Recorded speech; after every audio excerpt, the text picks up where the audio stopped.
मित्रांनो, श्री स्वामी समर्थ, जय श्री महाकाल.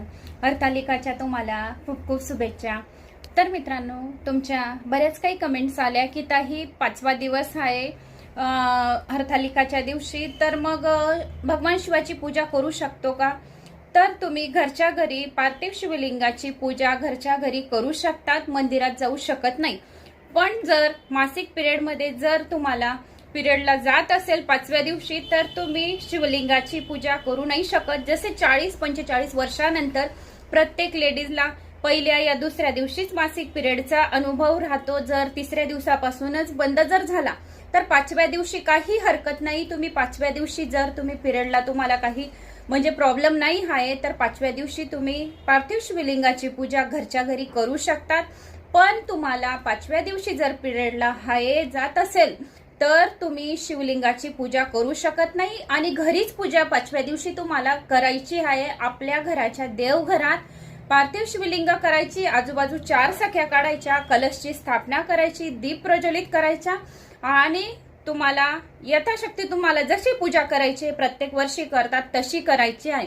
तर तुम्हाला अशी पूजा केल्याने हरतालिका व्रत कथाचे या हरतालिका व्रताचे पुण्यफळाची प्राप्ती वर्षाचं हे म्हणजे आपण या हरतालिकाची खूप वाट पाहत असतो, पण मासिक पिरियड मुळे आपलं मन नाराज होऊन जातो. दुःख वाटतं आपल्याला की आज 5वा दिवस आहे, आपण करू शकत आहे की नाही.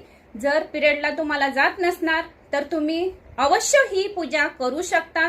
व्रतकथा करावी, हरतालिकाची आरती वगैरे संपूर्ण व्हिडिओ उद्या येऊन जाईल. तर तुम्ही अशा प्रकारे तुमची व्रतकथा, हरतालिकाची पूजा वगैरे संपूर्ण पूजा विधी करून आपले हरतालिकाचे व्रताचे पुण्यफळाची प्राप्ती करू शकता. रात्रीच्या 12 वाजेपर्यंत जागरण करायचंच आहे. रात्री भगवान शिवाला 12 वाजता दिवा लावून आपल्या मनातल्या इच्छा बोलून मग झोपायचं आहे. तर आजच्या दिवशीच म्हणजेच हरतालिकाच्या दिवशी कोणाचे मन दुखवायचे नाही, मोठ्यांना उनदुन बोलायचं नाही, कोणाचा अपमान आपल्या हातून न होय याची तुम्ही शक्यता म्हणजे काळजी घ्यावी. आणि जर कोणी दारात आलं असेल उपवासाच्या दिवशी तर त्याला खाली हात जाऊ द्यायचा नाही. कोणाला अपमानित, निंदा नासलती, चुगली करायची नाही. याच्याने तुम्हाला हरतालिका व्रत केल्याचे पुण्यफळाची प्राप्ती होणार नाही. कारण की सर्वात मोठे आहे मौन.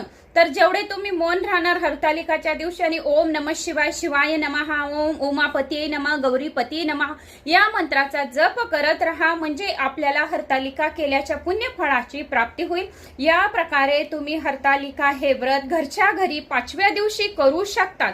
तर मला अशी आशा आहे की तुम्हाला व्हिडिओ समजला असेल. समजल्यास लाईक, शेअर, सबस्क्राईब करा. जय श्री महाकाल. ओम नमः शिवाय. हर हर महादेव. कमेंट